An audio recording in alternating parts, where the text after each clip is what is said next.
We're going to start a DPW committee meeting in regards to LAZ parking. Glad to be joined by Councilor Hogan, Councilor Nave, Councilor Jones-Rouser, President Hudson, Councilor Caldwell, and Councilor Monto, along with our Chief Operations Officer, Connor Muldoon, and members from CNS and LAZ. Take us away. Great, thank you so much, Councilor. So this is in response to our proposal to enter into contract with LAZ Parking for the operator of our municipal parking garages. That would include Washington Street Garage, Fayette Street Garage, Madison Irving, and Center Armory. So 4 of our municipal-owned garages there. There was a competitive process. There was an RFP. Members of the Common Council were on that RFP committee, and it was a unanimous vote to go with LAZ. LAZ has been our operator for a number of years. How long have you guys been working together? 7, 8 years, something like that? We've been with the city since 2009. Since 2009, fantastic. And we've been very thrilled with their performance and the operation of our garages. And we're looking to extend or enter into a new contract. The contract is very similar to the prior contract that we had just finished up with LAZ. So similar to the last contract, the base term would be a 3-year term, and then with 2-year options to renew, and both of those options would require the approval of the Common Council. LAZ was also the lowest bidder on all of the cost categories, including security staffing, operating expenses, management fees, and equipment. And LAZ is proposing as part of this contract to invest $100,000 of their own funding into entry floor beautification and landscape for the garage portfolio, and to bear the costs and project management of installing EV chargers at the Fayette Garage, Madison Irving Garage, and Washington Street Garage. That's estimated at a value of about $25,000. So that's a good overview of where we are, and happy to answer any questions about our parking garages. Any EV stations? Oh, sorry. How many EV stations? So we would want to be mindful that the number of EV stations is not over a limit that would require additional costly investment into the underlying electrical infrastructure at those facilities. So I think we're looking at, it's approximately 8 at each of the garages. Pat, does that sound right? Or you can please correct me.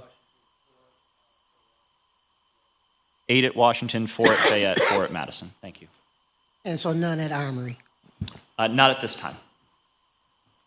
Is that because Armory doesn't have the infrastructure to do it, or we don't have the space? What's the reason for none at Armory? Pat, can you talk in the microphone? It's primarily a space issue, and we recently put a lot of money into the Armory Garage, as most of you are aware. There's a possibility that could change hands, and that gets into an issue with National Grid and our tax situations and stuff, where we'd have to give back money. So rather than do that now, we thought we'd like to move forward with the other garages. Not to say we wouldn't do it in Armory in another year or two once we get, on more secure footing. So. Question is really not about the garage. It's just more about staffing. How many employees do you guys have at LAZ? And is there a lot of local Syracuse people working? Okay, thank you. And can you just introduce yourself? Hi, my name is Candy Diaz. I'm the area manager for LAZ Parking. I've been with LAZ for 4 years, but I've been in the parking industry since 1998. For our portfolio here in Syracuse, mainly the Syracuse city garages, because we have other garages, we have a very big diversity. We go from Hispanic, like me. We have from Jamaica, we have an employee, and then we have African American, and we have an Italian. We have our bookkeeper, Steve Sanka. So we have a very big diversity. But what's your local hire? I'm sorry? What's your local hiring, what looks like? I couldn't hear you. What does your local hiring look like, city residents? Oh, I'm going to say 90% of our employees are City of Syracuse residents. Yeah. I think only 2 employees live outside Syracuse. Hi, my name's Justin Melhado. I'm the Director of Business Development. for LAZ. So I believe you asked how many employees we have total. So we're a national organization. We have over 20,000 across the country. In New York and New Jersey, we have just about 1,200 employees total. How many in Syracuse? Kendi, can you answer that? Total employee for Syracuse, including city and non-city, we have a total of 20 employees. Females and You said city and, I apologize, what you And say? like, we have a county, we have a lot for the county, we have another garage for we manage the Equitable Towers garage, so the whole portfolio is 20 employees.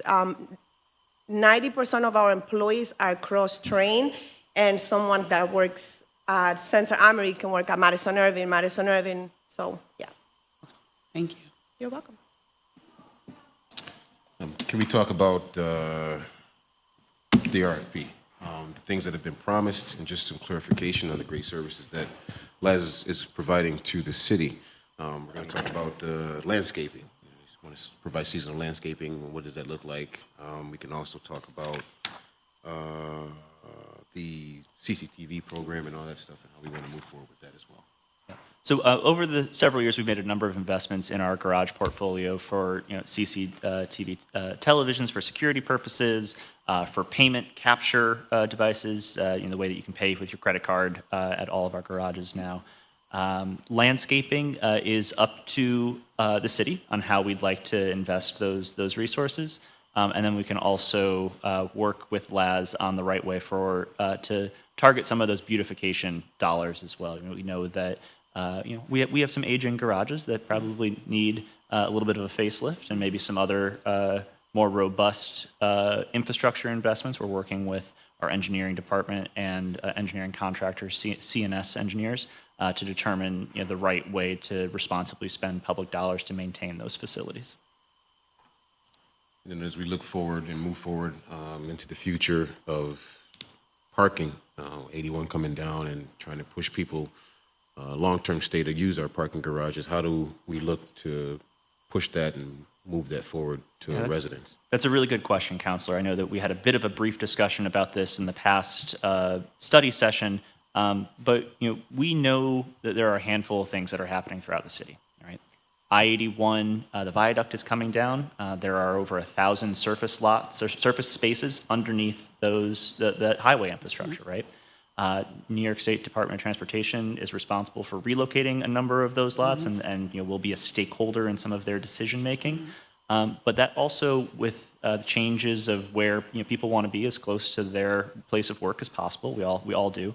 And in a growing city, there's a limited number of places of where we can fit all those parking spots, right? So parking infrastructure is really important into directing both full-time employees, people who are coming downtown for bars and restaurants and theater and all those good things. We want to have as clear of a vision as possible as to how the growth of the region and the changing infrastructure will impact the supply and demand and revenue potential for each of our garages, right? We want to make sure that each of our garages operates in a slightly different market and has slightly different range of what appropriate rates are. We're talking internally with LAZ and with others on our finance team on a parallel proposal to the council on increasing our garage rates because our rates haven't adjusted since 2017. What is the rates right now, just so you know? Right now, what are our regular monthly rates? About 120? They're a little bit, maybe 120, 125. It's a bit depending on each garage. 90 to 120. Thank you, Pat. And so, we want to make sure that we have all of the information needed to say, we have aging infrastructure, and we want to invest in this aging infrastructure to have it operate as long as we can, as safely as we can. And down the road in the long term, whether that's 10, 20 years from now, we're going to need to make some hard decisions on redeveloping some of these sites because the infrastructure doesn't last forever. And so we're looking to, apologize, Counselor, we're looking to bring in a consultant to help us understand the transportation and mobility, the economics, the real estate potential, all of those things. So is the 90 to 120 a month, is that an average of both people that park there, just who live there, and then also like people that, because there's garages that have leases with like the Madison Irving has a medical building that lease, is that the average of all of that? Yes, speaking to the mic. So each garage, depending on the area, has a different rate. Madison Irving, the rates are structured 70 for the medical building employees, 80 for the public, and we have reserve for $90. Then we move to Fayette, is 90 for regular parkers and 100 for reserve. Same for the Washington Street garage, 90 and 125 for reserve. And Center Armory is a flat $100 fee for resident and non-residents. And all of those have been set since 2017, so we're fairly below the market that we should be at. And one of the benefits of having a national partner like LAZ is that they have the ability to look across communities similar to our size to say, where really should those rates be? And so they've, as part of our conversations, have proposed some numbers.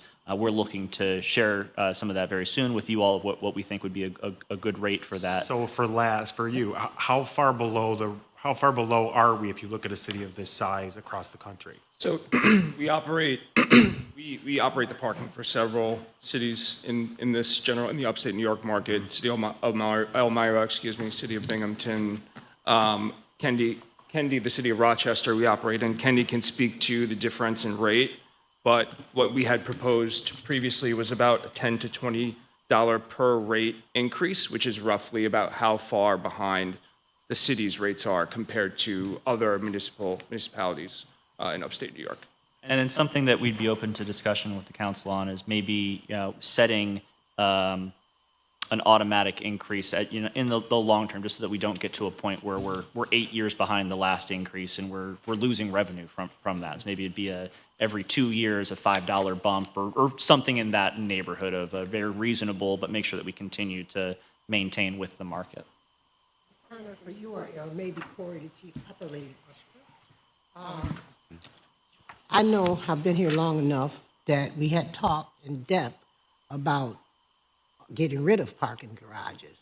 So where are we? We're still talking about that, or? Sure. So the study that I was just referencing to Councilor Gather's questions would be all those important information to say how much longer can we continue to operate in some of these garages? What are the appropriate rates? And where's that really the end of that useful life, so that we say, one of our garages, or whichever garage, for example, 40 years old, even in good expectations, concrete structure in the northeast of that age and use really has a maximum useful life of 50 years. So we're starting to reach that upper limit of what we need to be doing, and we need to make some hard decisions probably in the next couple of years of getting rid of some of those garages, whether or not we sell them to then operate as a garage, or whether or not we demolish them and build something on top of that is part of the information we'd like this study to help inform. Okay, so we're still having those conversations. Correct. Chief Administrative Officer Corey Dunham.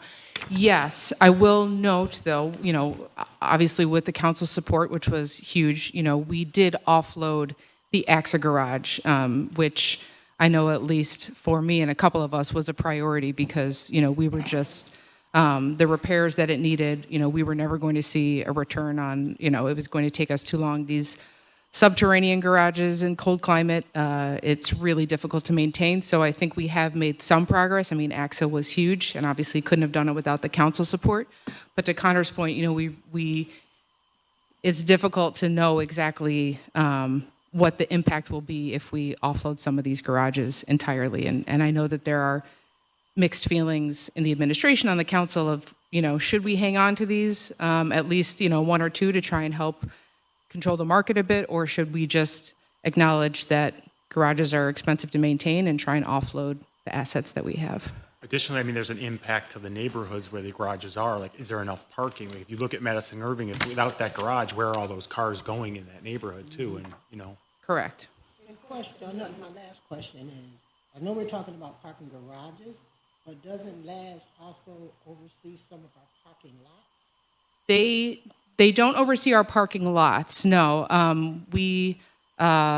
Those are either metered, or we, there are a few lots down on Pearl Street that we rent from New York State that our finance office controls the permits issued for those. Thank you. I have a question, safety. I don't know if this was.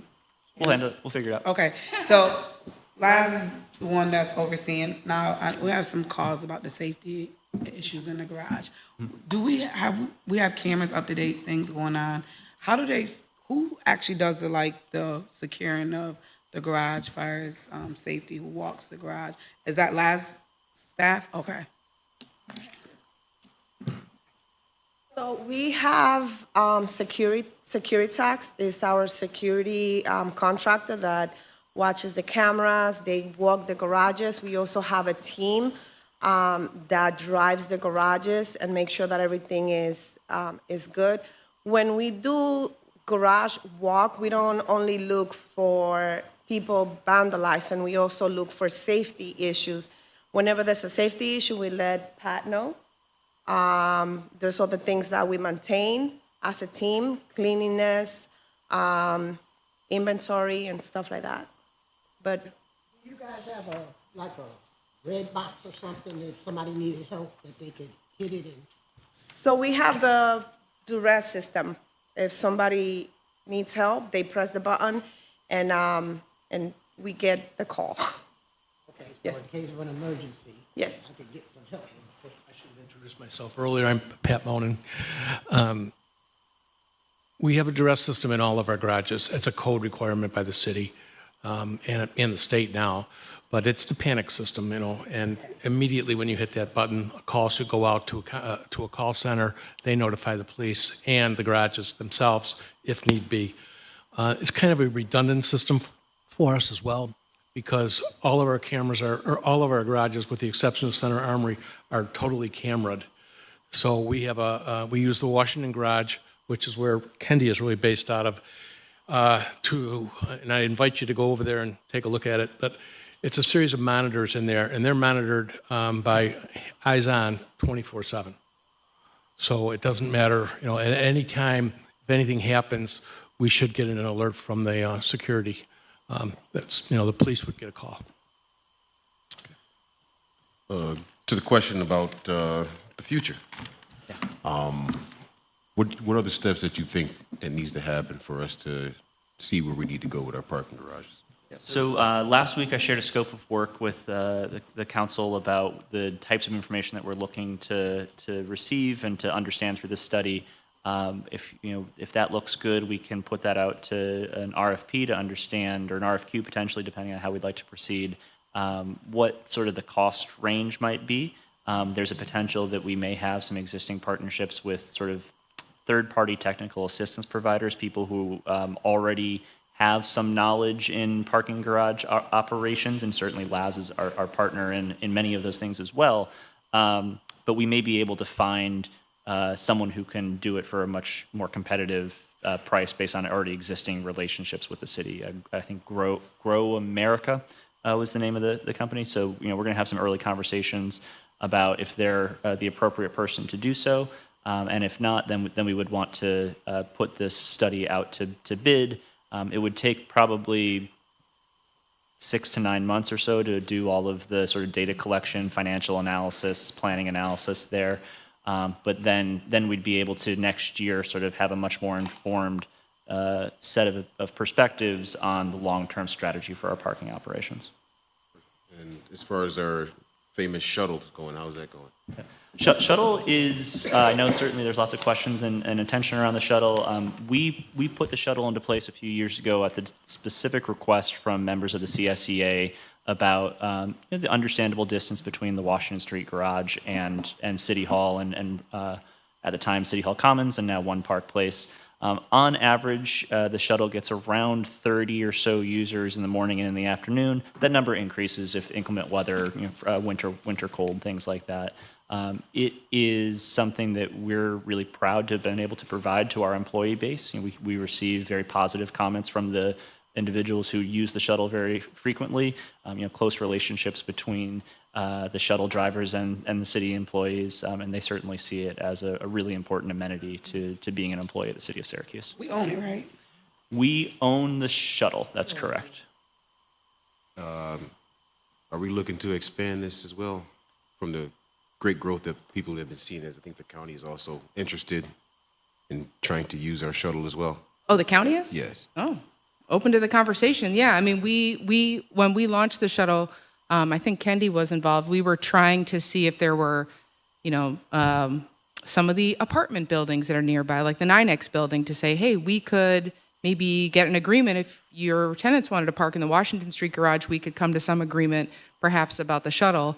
They weren't interested at that time, but we remain open to any partnerships to make the best use of the shuttle. So happy to have a conversation with the county. I'll mention it to them during our next check-in. Does it get used any other time? Like, do they use that for like during SU games to travel? Not yet, Counselor, but I think it's something that we should explore. And I know that Counselor Monto, at one time, we were talking about maybe making that an amenity that would be available during our festivals, that, not everybody needs to park immediately around Clinton Square. If you wanted to park in the Washington Street garage, you can park there. We'll get a shuttle that takes you to and from Clinton Square, or whatever or maybe to in front of City Hall for Italian Fest or to the Inner Harbor. I think there's still a lot of potential with the shuttle to explore. I might have missed it, but how many people actually use the shuttle at this point? So I think Connor mentioned about 30 on average a day. Obviously, when it's raining out, there's going to be a little bit more. During the wintertime, I think it's more. But again, just to echo Connor, I think the feedback that we've gotten, it's positive feedback from employees. And again, the relationship that's been built between the employees and the drivers is nice to see. With those traffic enforcement cameras, I was wondering if they could swing up to Bryant Avenue and pick me up. Why not? So I don't get attacked. Happy to. Van, We'll drop you off wherever you'd like. Yeah, that's good. The EV charging stations, will that be particularly just for individuals who have contracts with, like a regular person, I can just come and use the charging station, but I'm going to be also having to pay for the parking time as well? How do you think that's do you think that people will do that? So I know that our planning department, they had initially looked at some of this as well through some similar programs through the state and private sector investment. They're also exploring on-street EV parking stations, right? And so that wouldn't require somebody to then have to pay for the parking garage in order to access that EV charging infrastructure. And so that's something that communities across the country are just really beginning to start to implement. Yeah, and just to kind of put a little plug to each other, for people who might possibly be using the EV station, if they're not using it overnight, they might be using it during the day. And do we have any contracts with some of the like share ride companies that people just park their car and they like rent it online and they go pick it up? Do any of those people like store their vehicles in the garages at all? I don't believe that we don't have a direct contract with any third-party company that provides that type of service. If any individual wants to use their own vehicle and then rent out their own vehicle, I'm aware of those sorts of things existing, and they choose to park it in the Washington Street garage or any of our garages, that would be a decision of the individual. We wouldn't have that information. Connor, what additional expenses besides, I mean, obviously, I don't know if we bond for all our garages as far as repairs go. Do we mostly bond? Correct. So it's just the cost of the bonding plus paying for LAZ. Yep, so operating dollars pay for the LAZ, daily operations, monthly operations. I mean, they're $3 million for 3 years, and it looks like we over that 3-year period, we would garner $6 million in revenue. I mean, have that information in front of me. Well, that's just, Nader looked it up in the budget. So I'm thinking that we nibble around the edges there. I have no problems with it as far as their management of the garages, but, we have those 4 garages, and I know President Hudson and I have been through this before, but the garages are an integral part of, obviously, the city as far as the revenues go. People need to, get to work and they need a place to park. Yep. I think down the road, I think we got to consider, and maybe on this last 3 or 4 months of the administration, consider a template maybe of a parking authority we've been talking about before. At least with that, we could bond off the city line, and the authority could bond. And then look for all sorts of opportunities. I see the Commissioner of Assessment in the back here, and I know he's a big proposal as far as running those parking meters up East Fayette Street. But I mean, down the road, we put the parking meters under the umbrella of maybe a parking authority and have the parking authority run the garages. We're going to need another garage in the Inner Harbor. I'll say that for sure. Definitely we're going to need another garage. So whether that's a city-county thing or whatever, but I would like to see something put together in the last couple months of administration. I think we are open to any and all suggestions on the proper way to manage and govern both our on-street parking and our garage parking. Then they have to really work together, because the way that really forward-thinking parking entities operate has variable rates around time of day, around special events, things like that. There certainly are a lot of opportunities that exist out there. But I would encourage you to include the council in this. I mean, I'm not a big fan of surface parking lots as far as a city councilor goes, because surface parking lots don't produce revenue like buildings do. Correct. So down the road, we're going to have garages. I was in Detroit a couple weekends ago, and right outside the new ConAmerica Stadium and the football field and everything else is a giant garage. They don't take up a lot of space compared to surface parking lots. So that's what I have to say. Absolutely. No, I appreciate all those suggestions. I think we do have some people who are beginning to think about the expansion of the geography of surface lots, thinking about increasing our rates for our structured parking, thinking about the overall supply and demand of parking across the city, and where are there opportunities to invest, where are there opportunities to maintain. We don't want to price ourselves out of the market. We still got to control it. That's why I think it's a parking authority, So, okay. For all the things that have been promised with LAZ, and they've been doing a great job for what we have, connection that we've been having, relationship rather, ensuring that everything that was proposed and everything that's going to contract is going to be met, just to show us the progress. Could we try to get more like monthly reportings or something like that, just to show us the numbers and show us where we're going up and where we're going down? Yeah, just to show where the improvements our have finance been. department does receive monthly financial reports, and we're in the practice of beginning a monthly sort of management check-in meeting to make sure that any issues for things like, hey, there's a light over here, there's a button on an elevator that needs maintenance, things like that, making sure that we're on top of all of that. But yeah, we can share that information with the council. As part of that meeting, our team, Candy, Chris, they put together a full presentation that outlines the previous month's financial performance to budget, day-to-day operations of the garage. We share that presentation with Connor and his team. Happy to share that with the council. Just for argument's sake, we got all this property on Solar Street. You want to build a garage? There's all this property on Solar Street. Absolutely. No, Inner Harbor is certainly an area of focus citywide that is, over the coming years, as plans form and come to fruition for the increased development in that area, we absolutely will need a significant number of parking spaces in the Inner Harbor. Any other questions, comments? Speak now, hold your peace. I'm going to hold my peace. Okay. All right. Thank you so much. Thank you very much. Thank you. Thank you, everybody. Helen Hudson Garage, too. Besides a street, you got a garage, too. Don't be cute.